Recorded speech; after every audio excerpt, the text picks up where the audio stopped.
The stranger rode into her life at the exact moment. Katherine Keane decided she would rather drown than face another day of running. And when he turned his back while she wrung the river water from her only remaining dress, she knew her life had just changed forever. The Colorado Territory stretched wild and unforgiving in the summer of 1878, and Katherine had been running for 3 weeks straight. Her feet were blistered, her stomach hollow, and her dress, a faded calico thing that had once been blue, was soaked through from her attempt to cross the creek that snaked through the valley below Fairplay. She had miscalculated the depth, lost her footing on the slippery rocks, and gone under. The current had swept her downstream a good 50 yards before she managed to claw her way to the bank, gasping and choking. Now she stood shivering in the fading afternoon light, her teeth chattering despite the warmth of the August sun. She had no other clothes. Everything else had been lost when she fled St. Louis with nothing but the dress on her back and the small leather pouch containing her mother's wedding ring, tied tight around her neck. The men who had killed her father would be looking for her. They thought she knew where he had hidden the money from the bank he managed, but she did not. She only knew she had to run. That was when she heard the horse. Katherine's heart lurched into her throat. She dropped into a crouch behind a cluster of scrub oak, her wet dress clinging to her skin like a second layer of ice, despite the heat. Through the leaves, she watched a lone rider approach along the deer trail that followed the creek. He sat tall in the saddle, his hat pulled low against the sun, his shoulders broad beneath a dust-covered shirt. A cowboy by the look of him. A pistol hung at his hip. She held her breath as he drew closer. Then the horse stopped and the man dismounted in one smooth motion. He stood for a moment, studying the muddy bank where Katherine had dragged herself from the water. Her footprints were clear as day in the soft earth. "I know you are out there," he called. His voice was deep, roughened by wind and sun, but not unkind. "I mean you no harm. If you are hurt, I can help." Katherine said nothing. Her father had taught her that in this world you trusted no one until they proved themselves worthy of it, and sometimes not even then. The cowboy sighed. He tied his horse to a low branch and began gathering deadwood from beneath the trees. Within minutes, he had a small fire crackling to life. Then he straightened, pulled his bedroll from behind his saddle, and tossed it toward the bushes where Katherine hid. "You are soaked through," he said, still not looking in her direction. "You will catch your death if you stay in those wet things. There is a blanket. I will keep the fire going and my back turned while you dry off." He was true to his word. He sat down on a flat rock near the fire, his back deliberately angled away from her hiding spot, and began checking his saddle bags. Katherine waited. Minutes passed. The cold was seeping into her bones now, making her fingers numb. She looked down at her dress, at the way it clung to her body, nearly transparent where the fabric pressed tight. She could not walk into any town looking like this. She could not go anywhere. Finally, she made her decision. "Do not turn around," she said, her voice hoarse from the river water she had swallowed. "Would not dream of it, miss," the cowboy replied. Katherine crept from her hiding place, snatched up the blanket, and retreated into the deeper cover of the trees. Her fingers fumbled with the buttons of her dress, clumsy from cold and fear. She peeled the soaked fabric from her body and wrung it out with shaking hands, watching the water stream onto the ground. Then she wrapped herself in the blanket and spread the dress over a sun-warmed boulder to dry. When she emerged, still clutching the blanket around herself, the cowboy kept his gaze fixed on the fire. Up close, she could see he was younger than his weathered appearance suggested. Perhaps 25 or 26, with dark hair curling at the nape of his neck and a jaw shadowed with several days of stubble. "Thank you," Katherine said quietly. "Sit by the fire," he he replied. "You are shaking." She did, lowering herself carefully to maintain the blanket's coverage. The heat from the flames felt like heaven against her chilled skin. For a long moment neither of them spoke. The fire crackled and popped. Somewhere in the distance, a hawk cried out. "I am Ethan Turner," the cowboy said eventually. "I work a cattle ranch about 10 miles north of Fairplay. I was heading into town for supplies when I found your tracks." "Katherine," she offered, then hesitated. "Katherine Keane." "Are you running from something, Miss Keane?" The directness of the question startled her. She had expected polite evasions, the careful dance of strangers feeling each other out. But there was something about Ethan Turner that suggested he had little patience for games. "Yes," she admitted. "The law." "No, but men who are no better than outlaws themselves." Ethan nodded slowly. He picked up a stick and prodded the fire, sending sparks spiraling into the evening air. "Fairplay is not much of a town, but it has a sheriff. If you need help—" "No sheriff can help me with this," Katherine interrupted.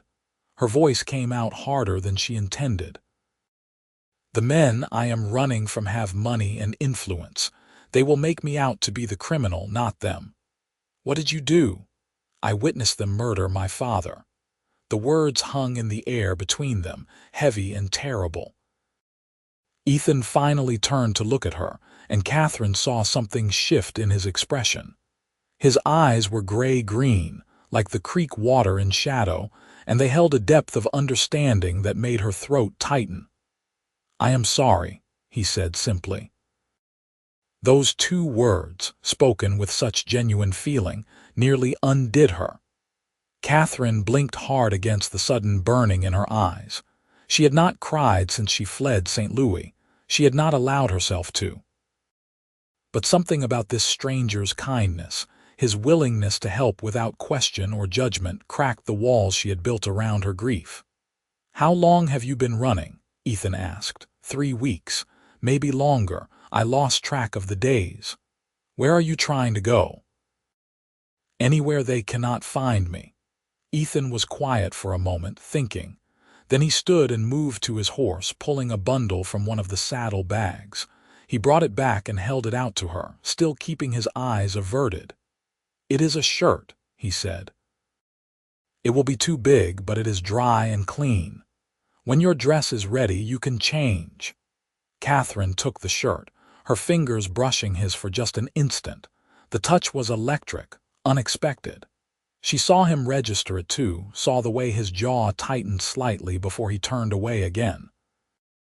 The sun was sinking toward the peaks of the Mosquito Range when Katherine finally felt warm enough to move away from the fire. Her dress was mostly dry, stiff with creek water but wearable. Ethan had made coffee in a battered tin pot, and the smell of it made Katherine's stomach clench with hunger. "When did you last eat?" Ethan asked, as if reading her thoughts. "Yesterday morning. I found some berries." Without a word, he pulled out a cloth-wrapped package and handed her a piece of dried beef and some hardtack. It was not much, but to Katherine it might as well have been a feast. She ate slowly, forcing herself not to gulp it down, while Ethan sipped his coffee and watched the fire. "I have a proposition for you," he said after a while. "The ranch where I work is owned by a widow named Margaret Sullivan. She is a good woman, fair and honest. She has been looking for help with the cooking and the housework. The previous girl married one of the ranch hands last month and moved to Denver with him. If you want, I could take you there. It would give you a place to stay, work to do, and distance from whoever is chasing you." Katherine studied him carefully. "Why would you do this for me?" "You do not know me." "No," Ethan agreed. "But I know what it is like to need help and have nowhere to turn. Someone did me a kindness once when I needed it. I figure I ought to pass that along." There was a story there Katherine could tell, but she did not press. Instead, she considered his offer. She needed safety, needed shelter and food and time to figure out what to do next. A ranch outside Fairplay might be exactly what she needed. Will Mrs. Sullivan ask questions? Probably. But she will not pry if you ask her not to, and she does not gossip. Katherine made her decision. All right, I will come with you. Ethan nodded, a small smile tugging at the corner of his mouth. It transformed his face, softening the hard edges. We will head out in the morning. It is too late to make the journey tonight. They spent the evening in companionable silence. Ethan gave Katherine his bedroll and made himself a place to sleep on the other side of the fire. As darkness fell and the stars emerged in their thousands above the mountains, Katherine lay wrapped in the blanket that smelled of horse and leather and something indefinably masculine. For the first time in weeks, she felt safe enough to sleep deeply. She woke to the smell of coffee and frying bacon. Ethan had already struck camp and loaded his horse. He handed her a tin plate with breakfast and a shy smile. We should make good time, he said. The trail is clear. They rode double on Ethan's horse, Katherine sitting behind him with her arms wrapped around his waist. She tried to ignore the way his body felt against hers, the solid warmth of him, the play of muscles in his back as he guided the horse along the mountain path. She tried and failed. The Sullivan Ranch came into view around mid-morning, nestled in a valley with good grazing land and a clear stream running through it. The house was log-built and sturdy, with a wide porch and flower boxes that spoke of a woman's touch. Cattle dotted the hillsides, and several horses grazed in a corral near the barn. Margaret Sullivan emerged from the house as they rode up. She was in her 50s, Katherine guessed, with silver-threaded brown hair pulled back in a practical bun and keen blue eyes that missed nothing. Those eyes took in Katherine's bedraggled appearance, the oversized shirt she wore over her wrinkled dress, the way she clung to Ethan's back. "Found yourself astray, did you, Ethan?" Margaret said, but her tone was not unkind. "This is Katherine Keane," Ethan said, dismounting and then helping Katherine down. "She needs work and a place to stay. I thought you might still be looking for help." Margaret crossed her arms and studied Katherine for a long moment. Whatever she saw must have satisfied her because she nodded briskly. "Can you cook?" "Yes, madam. Clean, mend, do laundry." "Yes to all of those." "Are you running from the law?" Katherine met her gaze squarely. "No, madam, but I am running from men who mean me harm." "Are they likely to come looking for you here?" "I do not think so. They have no reason to believe I came to Colorado." Margaret considered this. Then she uncrossed her arms and gestured toward the house. "All right, you can stay. I will pay you $15 a month plus room and board. You will have your own room in the house. I do not tolerate drinking, fighting, or carrying on with the ranch hands. You work hard, you will be treated fairly. We understand each other." "Yes, madam, thank you." "Good. Come inside and I will show you where things are." "Ethan, you can get back to work. The cattle in the south pasture need checking." Ethan touched the brim of his hat. "Yes, madam." He glanced at Katherine, and something unspoken passed between them. "Welcome to the Sullivan Ranch, Miss Keane." Then he was gone, swinging back into the saddle and riding off toward the distant pastures. Katherine watched him go, feeling an odd tug in her chest that she could not quite name. Margaret cleared her throat. "Well, come on then. Daylight is wasting." The work was hard but honest. Katherine fell into the rhythm of ranch life with surprising ease. She rose before dawn to start the breakfast for Margaret and the 5 ranch hands who lived in the bunkhouse. She cleaned and mended and did laundry in the big copper tub behind the house. She learned to bake bread in the temperamental wood stove and to make stew that could stretch to feed unexpected visitors. Her hands, which had been soft from her life in St. Louis, grew calloused and strong. Ethan ate his meals with the other hands in the bunkhouse, but Katherine saw him often. He would come to the house to discuss ranch business with Margaret, or to fetch supplies from the root cellar. or sometimes just to stand on the porch in the evening and watch the sun set over the mountains. He was always polite, always respectful, but Katherine caught him watching her when he thought she was not looking, and she found herself watching him in return. A month passed, then two. Summer mellowed into autumn and the aspens on the mountainsides turned gold. Katherine began to relax, to let herself believe that maybe, just maybe, she had escaped. The men from St. Louis had not found her. Perhaps they never would. It was a crisp October morning when everything changed.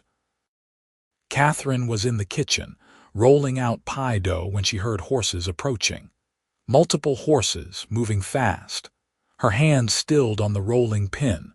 Through the window, she saw 4 men she did not recognize riding into the yard. They were well dressed, their horses fine animals. Not ranch hands, not local. Her blood turned to ice. Margaret had gone into Fairplay for supplies. Katherine was alone in the house. She wiped her flour-dusted hands on her apron and forced herself to walk calmly to the front door. The men had dismounted and were talking to Tom, the oldest of the ranch hands who had been fixing a fence near the barn. "We are looking for a young woman," one of the men was saying. He was tall and thin, with pale eyes and a sharp nose. Katherine recognized him. He had been one of the men in her father's office the night they killed him. Dark hair, about 20 years old. Goes by the name of Katherine Keane. We have reason to believe she might have passed through this area. Katherine's heart hammered against her ribs. She stepped back from the door, her mind racing. She could run, but where? They would catch her before she made it to the trees. She could hide, but they would search the house. She was trapped. Then she heard hoofbeats, coming fast from the direction of the south pasture. She looked out the side window and saw Ethan riding hard toward the yard, his horse lathered with sweat. He must have seen the strange horses, must have known something was wrong. He reined in near the group, his hand resting casually on the pistol at his hip. "Can I help you, gentlemen?" The thin man turned to him. "We are looking for someone, a young woman named Katherine Keane, dark hair, about 20. Have you seen her?" Ethan's expression did not change. "Why are you looking for her? She is a thief. She stole a considerable sum of money from her employer in St. Louis and fled west. Her employer has hired us to find her and bring her back to face justice." It was a lie. Katherine knew it was a lie, but it was a clever one. It would make anyone who helped her complicit in harboring a criminal. She watched Ethan's face, waiting for the doubt to creep in, for him to realize that he had helped a thief, that he had been played for a fool. But Ethan just stared at the man, his jaw set. "That is interesting," he said slowly, "because I know Katherine Keane and she is not a thief." The thin man's eyes narrowed. "You know her. Where is she?" "I did not say she was here. I said I know her. I met her about a month back when I was passing through Cowboy. She was working at the general store there. If she stole money from St. Louis, she did not have much of it. She was barely scraping by." It was a smooth lie delivered with perfect conviction. The other men exchanged glances. "Cowboy, you say?" "That is right. About 20 miles north of here, but that was a month ago. She might have moved on by now. Girls like that, they tend to drift." The thin man studied Ethan for a long moment, clearly trying to decide if he was telling the truth. Finally, he nodded. "Thank you for your time. If you see her again, there is a reward. $500 for information leading to her capture." "I will keep that in mind," Ethan said. The men mounted up and rode off toward the north, toward Cowboy. Ethan waited until they were out of sight before he turned his horse toward the house. He dismounted and strode to the door, opening it without knocking. Katherine stood in the hallway, her face pale, her hands still trembling. "You lied for me, yes. Why, you heard what they said. They think I am a thief." Ethan closed the door behind him and moved closer. "Are you? No, I swear to you I am not. They are the thieves, they are the murderers. They killed my father because he discovered they were embezzling from the bank he managed. They want me dead because I can testify against them." "I know," Katherine blinked. "You know?" "I figured it was something like that. Men do not chase a woman halfway across the country for a few stolen dollars, and you do not have the look of a thief." He reached out and gently took her hand, his thumb brushing over her calloused palm.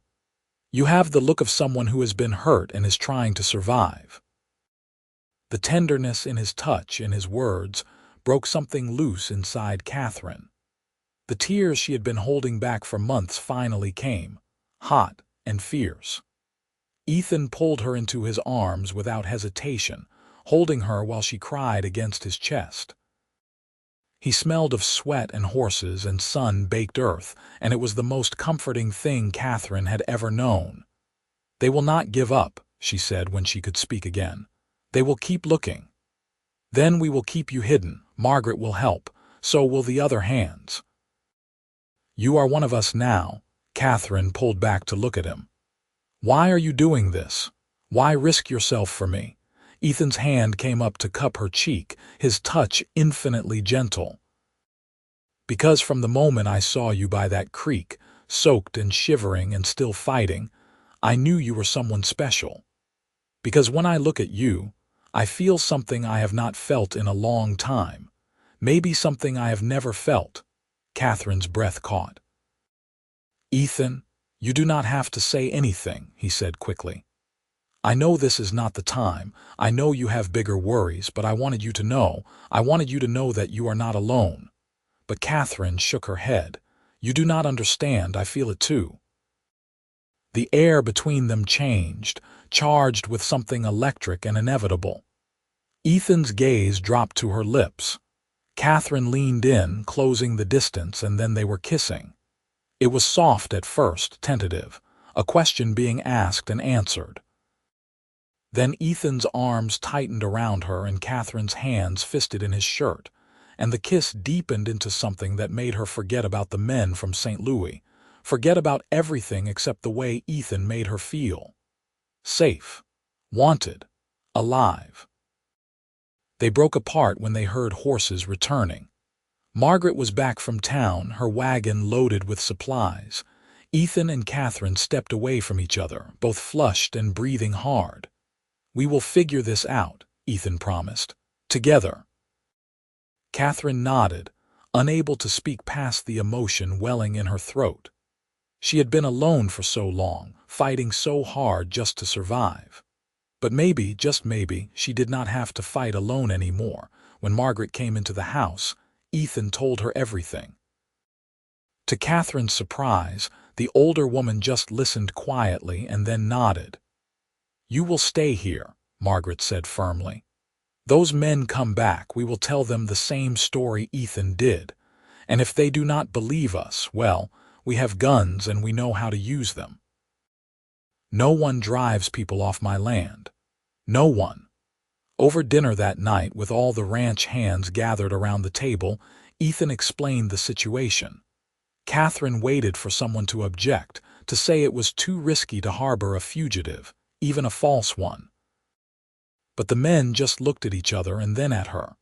"We take care of our own," Tom said gruffly. "You are part of this ranch now, Miss Katherine. That means we stand with you." The others nodded in agreement. Katherine felt tears prick her eyes again, overwhelmed by their loyalty. These people barely knew her, but they were willing to risk themselves for her. It was more than she had ever expected, more than she felt she deserved. After dinner, Ethan walked with her to the porch. The night was clear and cold, the stars brilliant overhead. They stood close together, their shoulders touching. "I meant what I said earlier," Ethan said quietly. "About how I feel." Katherine took his hand, lacing her fingers through his. "So did I. But Ethan, I come with danger. Those men will not give up easily. If they find me, if they discover you helped me, let them come. I am not afraid of them. You should be. They are ruthless. They will not hesitate to hurt anyone who gets in their way." Ethan turned to face her, his hands coming up to frame her face. "Katherine, I have been drifting for years. Working from ranch to ranch, never staying anywhere long, never letting myself care about anything or anyone. And then I found you by that creek, and it was like waking up from a long sleep. I am not going to walk away from this. I am not going to walk away from you." Katherine searched his face in the moonlight, seeing the truth of his words written there. This good, honest man who had shown her nothing but kindness from the first moment they met. Who had built a fire and looked away to give her privacy and dignity when she had nothing. Who had lied to dangerous men to protect her. Who was standing here now offering her his heart. "I love you," she whispered. The words came easier than she expected. They felt right. True, Ethan's face transformed with joy. "I love you too. God help me, I have loved you from the start." This kiss was different from the first. It was a promise, a claiming, the sealing of something profound. Katherine poured everything she felt into it, all her fear and hope and desperate, aching need to believe that happiness was still possible. When they finally broke apart, both of them were trembling. "Marry me," Ethan said. Katherine laughed, startled.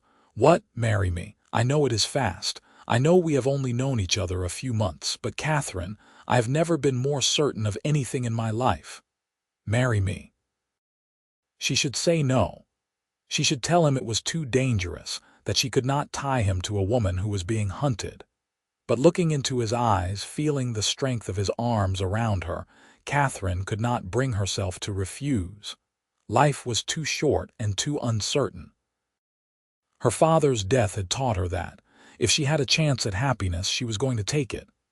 "Yes," she said. "Yes, I will marry you." Ethan whooped and lifted her off her feet, spinning her around while she laughed. The door opened and Margaret peered out. "What in heaven's name is going on out here?" "We are getting married," Ethan announced, still grinning like a fool. Margaret raised her eyebrows.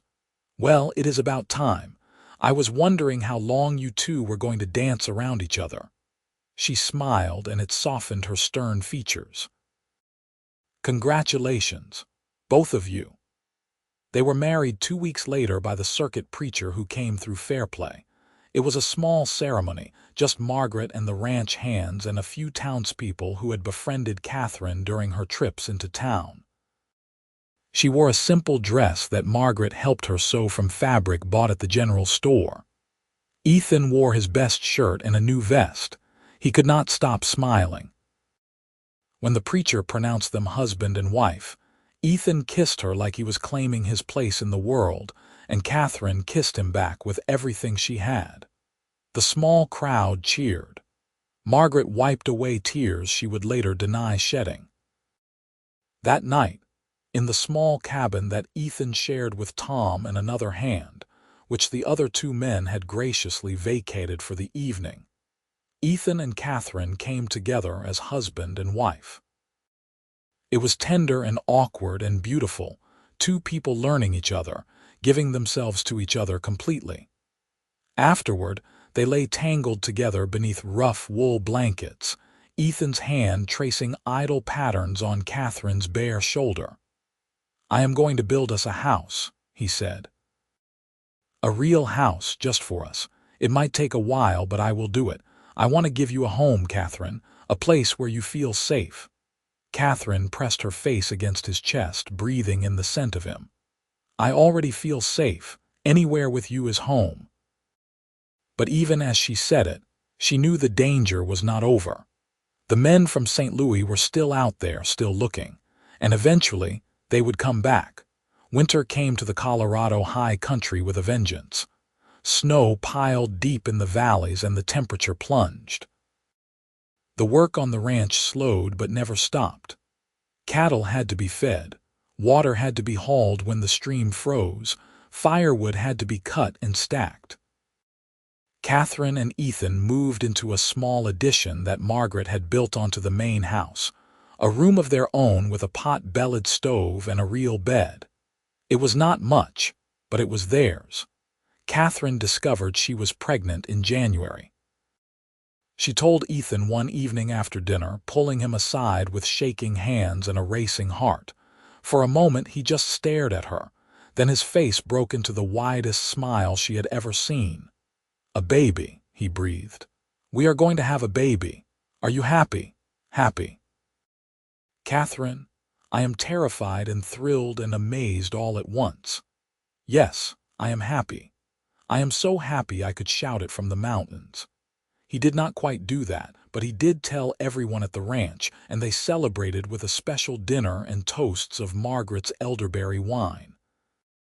Katherine felt the weight of fear that had been pressing on her heart ease just a little. Maybe things would work out. Maybe she really could have this life, this love, this family. But in early March, when the snow was beginning to melt and the first green shoots were pushing up through the earth, the men from St. Louis came back.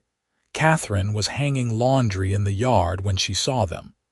4 riders, the same ones from before, approaching from the south. Her hands froze on the wet shirt she was pinning to the line. For a moment she could not move, could not think. Then instinct took over. She dropped the laundry and ran. She made it to the barn before they saw her. Ethan was inside, repairing a broken harness. He looked up when she burst through the door, wild-eyed and gasping. "They are here," she said. "The men from St. Louis, they are here." Ethan's expression went hard. He stood, reaching for the rifle that leaned against the stall. "Go to the house, find Margaret, tell her to get the hands." "Ethan, no, you cannot fight them. There are 4 of them." "I am not going to let them take you." He moved toward the door, but Katherine grabbed his arm. "Please, if anything happens to you," he turned and kissed her hard and fast. "Nothing is going to happen to me, or you, or our baby. I promise. Now go." Katherine ran to the house, her heart slamming against her ribs. She found Margaret in the kitchen and gasped out what was happening. The older woman did not hesitate. She grabbed a shotgun from the rack by the door and handed Katherine a pistol. "You know how to use this." "My father taught me." "Good. Stay behind me." They went out onto the porch just as the 4 men rode into the yard. Tom and the other hands were emerging from the bunkhouse, armed and grim-faced. Ethan stood near the barn, his rifle held loosely in his hands but his stance radiating readiness. The thin man from before dismounted. He looked around the ranch with cold, assessing eyes. Then his gaze landed on Katherine and he smiled. It was not a pleasant expression. "There you are, Miss Keane. You have led us on quite a chase." "Get off my property," Margaret said, her voice like iron. "You have no business here." "We have business with her," the man said, nodding toward Katherine. "She is a thief and a fugitive. We are taking her back to St. Louis to stand trial." "She is not a thief," Ethan said, "and you know it. You are the criminals. You killed her father and you want her dead because she can expose you." The thin man's smile widened. "Big words from a nobody cowboy. Do you really think you can stop us? There are 4 of us. You might get 1, maybe 2, but we will get you, and then we will take the girl. And there will be nothing you can do about it." "You are wrong," Margaret said. "There are 6 of us and we are on our own land. You try to take Katherine and we will defend her. And ourselves. This is Colorado territory, not St. Louis. Out here we settle our own problems."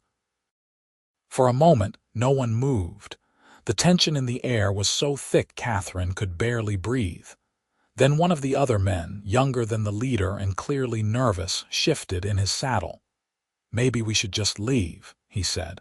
"This is not worth getting killed over." "Shut up," the thin man snapped. He turned back to Margaret. "You are making a mistake, old woman. You have no idea what kind of power we represent." "And you have no idea what kind of people you are dealing with," Margaret replied. "Last chance. Ride out of here now and we will forget this happened. Stay, and there will be blood." The standoff stretched out, seconds feeling like hours. Katherine could see Ethan's finger resting lightly on the trigger of his rifle. She gripped the pistol in her own hand, praying she would not have to use it but ready to if she must. Finally, the thin man spat in the dirt. "This is not over." "Yes," Ethan said quietly. "It is." He raised the rifle a fraction of an inch, a clear warning. The thin man's eyes narrowed, but he remounted his horse. The four men turned and rode out of the yard, not hurrying but not dawdling either. Katherine watched until they disappeared over the rise, her whole body shaking with adrenaline. "They will come back," she said. "They will not let this go." "Maybe," Margaret said. "But next time we will be ready. And next time we will involve the sheriff. I know the man in Fairplay. He is honest. If we tell him what is really going on, he will help us." That evening, Ethan and Tom rode into Fairplay and told Sheriff William Carter the whole story. Carter listened carefully, asked pointed questions, and then nodded. "I will send a telegram to the law in St. Louis," he said. "We will get this sorted out. In the meantime, those men show up in my town, I will have words with them, and if they cause trouble, I will arrest them." It was not a perfect solution, but it was something. Over the next few weeks, the sheriff sent multiple telegrams and received responses from St. Louis. The investigation moved slowly, as such things always did, but eventually the truth began to emerge. The men who had been chasing Katherine were indeed embezzlers. Her father had discovered their scheme, and they had killed him to keep him quiet. With Katherine's testimony and the sheriff's investigation, warrants were issued for their arrest. The thin man and his companions were arrested in Denver, trying to flee to California. They would hang for murder. The news reached the ranch in late April, brought by Sheriff Carter himself. When he told Katherine, she felt something inside her finally break free. The fear that had been her constant companion for so long simply dissolved. She was safe. Truly safe. The men who killed her father would face justice. It was over. That night, she and Ethan lay together in their room, his hand resting gently on the swell of her belly where their baby grew. "It is really over," she whispered. "It is really over," Ethan agreed. "Now we can focus on our future, on our family." Their son was born in September, a few weeks before the autumn snows began. He came into the world squalling and red-faced, with a thick shock of dark hair and his father's stubborn chin. They named him Samuel, after Katherine's father. Ethan held his son for the first time with shaking hands and tears streaming down his face. "He is perfect. You are perfect." "I love you so much," Katherine, exhausted and exhilarated, smiled up at her husband. "I love you too, both of you." True to his word, Ethan built them a house. It took him nearly 2 years, working in his spare time with help from the other ranch hands. It was a simple structure, 2 rooms with a loft, but it was solid and well made and theirs. They moved in just before Katherine discovered she was pregnant again. Their second child, a daughter they named Emma, was born in the spring of 1881. She had her mother's dark eyes and her father's smile. Samuel, now 2 years old, was fascinated by his baby sister and wanted to help with everything. Life settled into a rhythm. Ethan continued to work for Margaret, but he was also building his own herd, a few cattle at a time. Margaret had given them a piece of land adjacent to her property, a generous wedding gift. Eventually, Ethan hoped to have his own ranch. It would take years, but he was patient. He had everything he needed right here. Katherine still helped Margaret with the housework, though less now that she had 2 small children to care for. She loved being a mother, loved watching her children grow and learn. But sometimes, on quiet evenings when Ethan was working late and the children were asleep, she would stand on the porch of their little house and think about her father. She wished he could have met Ethan, could have held his grandchildren. She wished he could see that she was happy, that she had found a good life despite everything. "What are you thinking about?" Ethan asked one night, coming up behind her and wrapping his arms around her waist. My father. How proud he would be. Ethan kissed her temple. I wish I could have known him. He would have liked you. He would have said you were a good man, an honest man. Those were the qualities he valued most. They stood together in comfortable silence, watching the stars emerge above the mountains. In the distance, a coyote howled. Closer by, their cattle lowed softly. It was a peaceful sound, the sound of home. You ever regret it? Ethan asked. Staying here, marrying me? You could have gone to California, started fresh somewhere no one knew you. Katherine turned in his arms to face him. Never. Not for one single moment. You saved my life, Ethan, not just by protecting me from those men, but by showing me that life could be good again, that I could be happy again. I love you. I love our life. I love our children. This is exactly where I am supposed to be.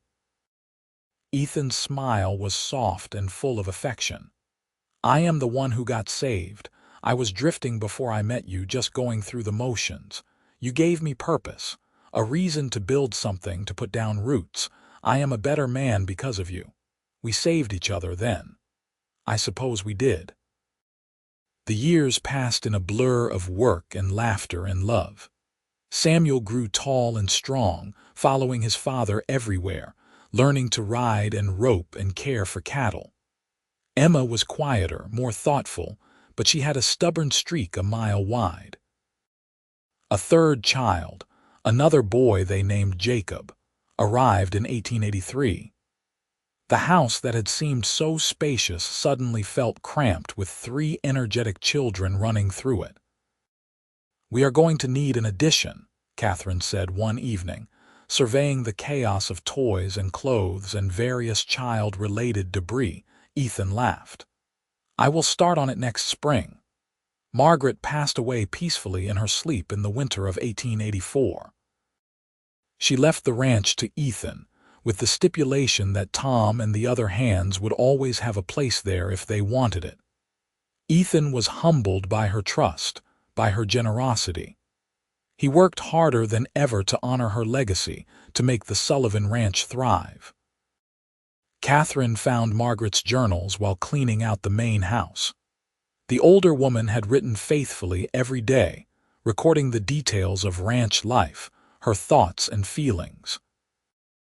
In one entry from shortly after Ethan and Katherine's wedding, Margaret had written, Ethan found that girl wringing water from her dress by the creek, and he did what any decent person should do.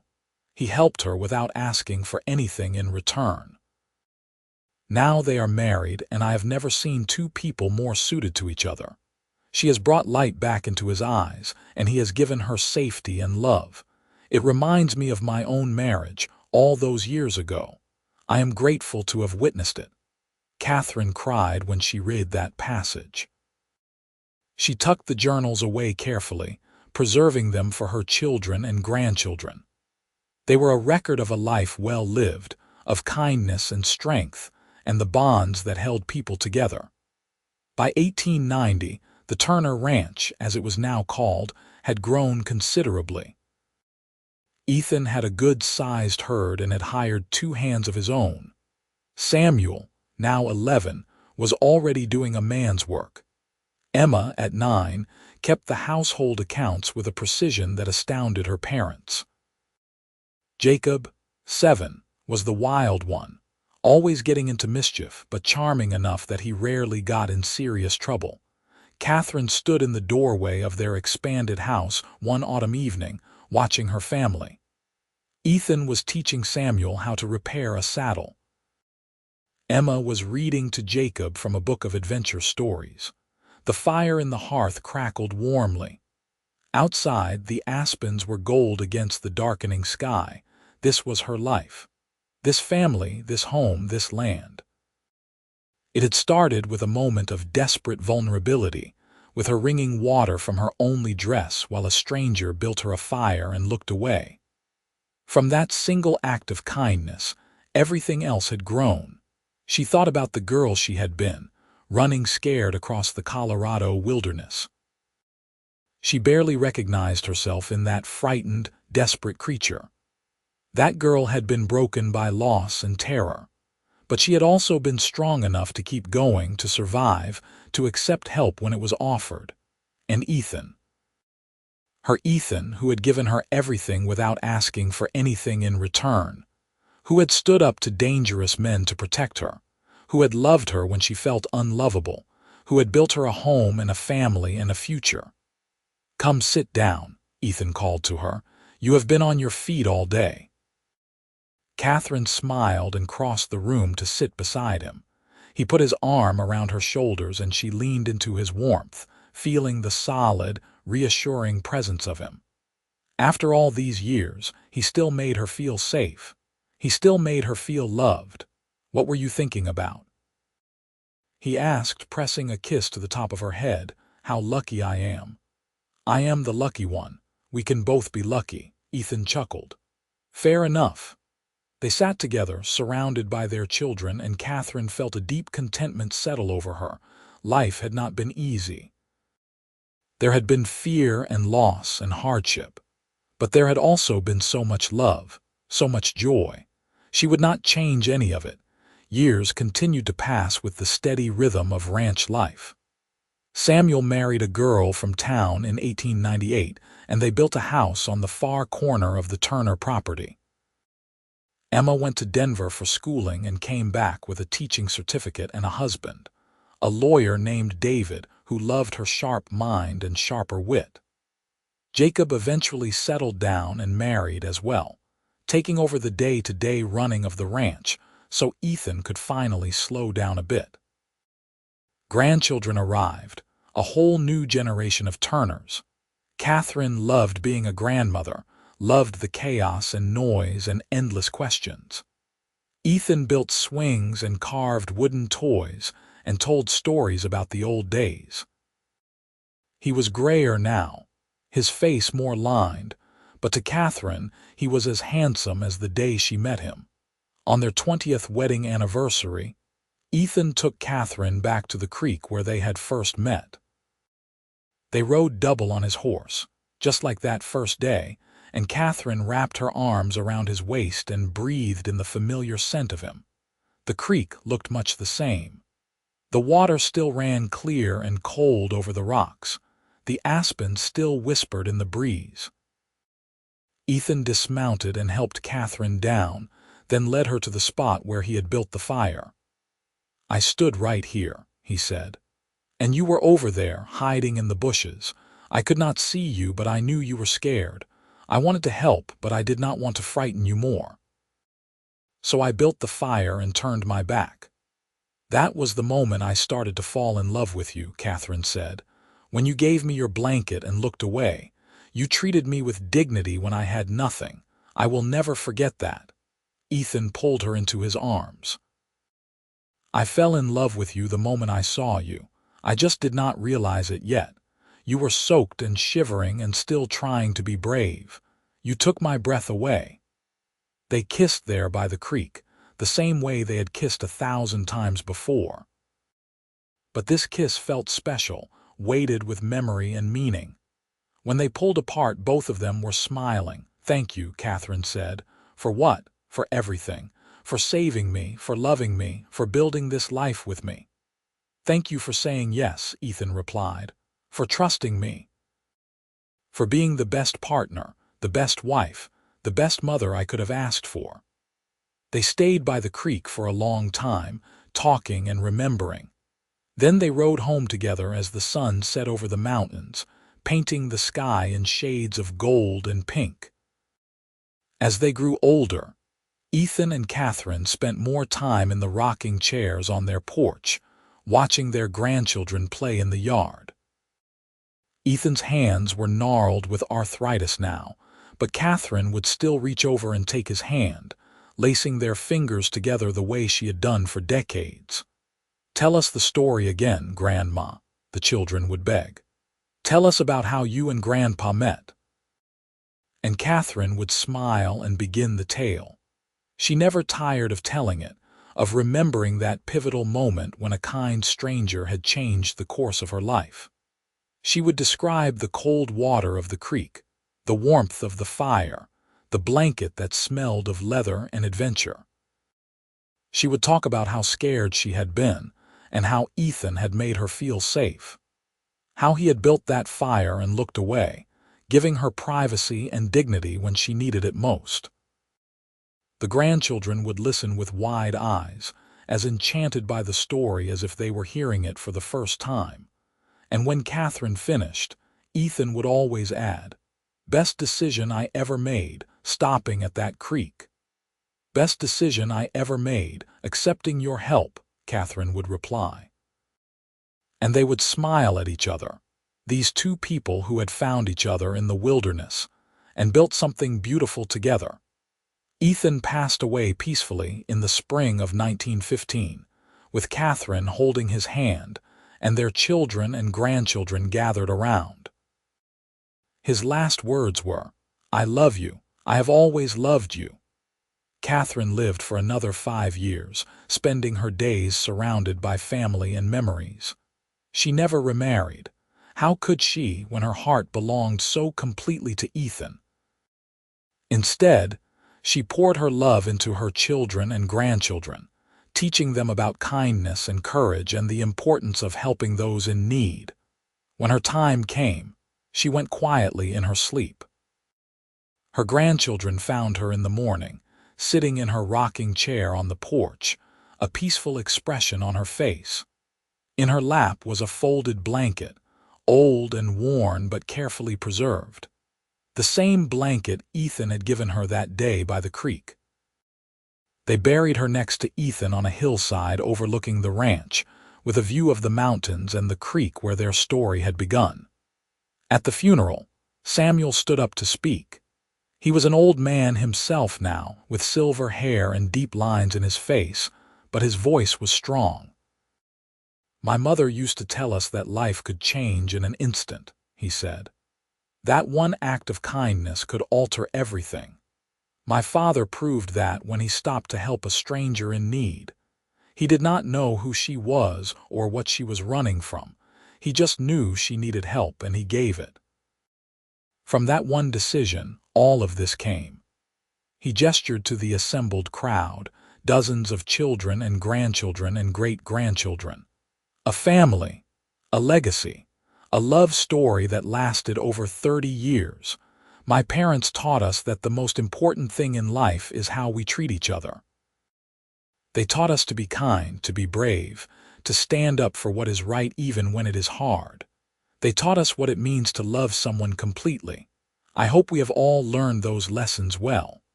The crowd murmured their agreement. Then they sang hymns and said prayers, and everyone returned to the ranch house for food and reminiscing. Stories were told and tears were shed and laughter rang out. It was exactly the kind of send-off Katherine would have wanted. Years later, when the Turner grandchildren had grandchildren of their own, the story was still being told. How Ethan found Katherine wringing water from her only dress. How he built a fire and looked away, giving her dignity in her most vulnerable moment. How that simple act of kindness had sparked a love that lasted a lifetime. The ranch still stood, now run by the 4th generation of Turners. The house Ethan built had been expanded and modernized, but the original structure remained at its heart. And on the mantel in the main room, carefully preserved behind glass, was a faded calico dress and an old wool blanket, artifacts of a moment that had changed everything. Sometimes, on summer evenings, family members would walk down to the creek and stand at the spot where it all began. They would dip their hands in the cold water and imagine a frightened young woman stumbling to the bank, a kind cowboy building a fire, a blanket offered without expectation of anything in return. That was where it started. One moment, one choice. One act of compassion that had rippled out through the decades, creating a family, a legacy, a story worth telling, because in the end, that was what mattered most. Not money or power or fame, but how we treat each other in moments of need. The kindness we show to strangers. the love we build with the people we choose. Ethan and Katherine had understood that. They had lived it every day of their lives together, and their descendants carried that lesson forward, passing it down from generation to generation. The story of the cowboy who built a fire and looked away. The woman who wrung water from her only dress. The love that grew from a single moment of kindness. It was a story that would never be forgotten. It was a story that proved that sometimes, when we least expect it, life gives us exactly what we need. Not what we asked for, but what we needed. A second chance. A new beginning. A love worth fighting for, and Katherine and Ethan had fought for it. They had built something strong and true and lasting, together. Their story ended not with sadness but with fulfillment. Two lives well lived, a family deeply loved, a legacy that would endure. The Turner family still gathered every year on the anniversary of Ethan and Katherine's wedding. They would ride out to the hillside where their ancestors were buried, bringing flowers and stories. The youngest children, those who had never met Ethan or Katherine, would stand before the matching headstones and ask questions. What were they like? And the older generations would smile and begin to speak. They would talk about Katherine's strength and kindness, how she had overcome terrible tragedy to build a beautiful life. They would describe Ethan's steadiness and honor, the way he had protected what he loved without hesitation. They would tell the story of the creek and the fire and the blanket, making it come alive for yet another generation. They loved each other, the elders would say, from the first day until the last, and that love created all of us. We are here because a cowboy stopped to help a woman in need. Because he chose kindness over indifference. Because she chose to trust when she had every reason to be afraid. Remember that, honor it, pass it on. And they did. The children would nod solemnly, feeling the weight of the legacy they carried. Then they would run off to play in the meadow, their laughter echoing off the mountains, while their parents and grandparents stood together and remembered.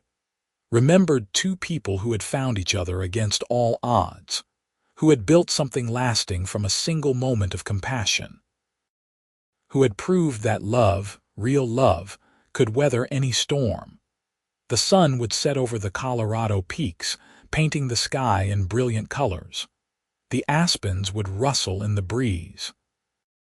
And somewhere, perhaps, the spirits of Ethan Turner and Katherine Keane watched over the family they had created, satisfied with the legacy they had left behind. Because they had done what so few people managed to do. They had found each other. They had chosen each other. And they had loved each other completely, without reservation, until death parted them. And even then, their love lived on in the children and grandchildren and great-grandchildren who bore their names and carried their values. It was a simple story, really. A cowboy and a woman by a creek. A fire built, a blanket offered, eyes averted out of respect. But from that simplicity had come something extraordinary, a love that had endured, a family that had thrived, a legacy that would never fade. That was the real magic of it all. Not that they had found each other, though that was remarkable enough, but that they had taken that chance meeting and turned it into something profound. They had chosen to see the best in each other, to support each other, to build a life together based on mutual respect and unwavering devotion. Ethan had seen a woman in need and had helped without expecting anything in return. Katherine had seen a man of honor and had trusted him with her life. From those two simple acts, everything else had flowed. And now, decades after they were gone, their story lived on. Told and retold, embellished and refined, but always true at its core. The story of how a cowboy built a fire and looked away. How a woman wringing water from her only dress found not just safety, but love. How two broken people had healed each other. How a single moment of kindness had changed the trajectory of countless lives. It was a story worth remembering, worth honoring, worth passing down through the generations. Because it reminded people of something essential, something that could too easily be forgotten in the harsh realities of life. That kindness matters. That love is possible. That sometimes, when we reach out to help another person, we end up saving ourselves as well. Ethan Turner and Katherine Keane had understood that truth. They had lived it every single day of their lives together, and in doing so, they had created something immortal. Not just a family, though that was part of it, but a story, a reminder, a beacon of hope for anyone who had ever felt lost or afraid or alone. Because the message of their story was simple and powerful. You are not alone. Help exists. Love exists. And sometimes it finds you when you least expect it, in the most unlikely of places, by a creek in the Colorado wilderness, in the kindness of a stranger who builds a fire and looks away. That was how it had started for them. And from that beginning, everything else had grown. A love story for the ages. A testament to the power of compassion and courage and commitment. A legacy that would endure long after the mountains themselves had worn away to dust. The Turner family knew this. They felt it in their bones, this connection to something larger than themselves. And they were grateful. Grateful for Ethan and Katherine. Grateful for the choices they had made. Grateful for the love they had shared. As the years turned into decades and the decades into a century, the story remained. New details were added by each generation, but the heart of it never changed. The cowboy, the woman, the fire, the blanket. The moment when two lives intersected and changed forever. It was a story of the American West, of hardship and survival and the building of something new from nothing. But more than that, it was a love story, pure and simple and true. The kind of love that poets write about and singers sing of. The kind of love that everyone hopes to find but few actually do. Ethan and Katherine had found it, and they had held on to it with both hands, never taking it for granted, always nurturing it and protecting it and letting it grow. That was their gift to the world. Not just the family they had created, though that was considerable, but the example they had set. The proof they had provided that love, real love, was worth fighting for, worth sacrificing for, worth building a life around, and so the story lived on. Passed down through the Turner family from one generation to the next. A treasured heirloom, more valuable than any material possession. A reminder of where they had come from and what they stood for. The cowboy who built a fire and looked away. The woman wringing water from her only dress. Two strangers who became soulmates. Two wounded people who became each other's healing. Two individuals who became a family, and from that family, a legacy. It was a story that would never end. Because as long as there were Turners in the world, as long as there were people who remembered, the story would be told. And with each telling, Ethan and Katherine would live again. Their love would be reaffirmed. Their sacrifice and courage and devotion would be honored. That was immortality. Not living forever, but creating something that would endure long after you were gone. Something that mattered.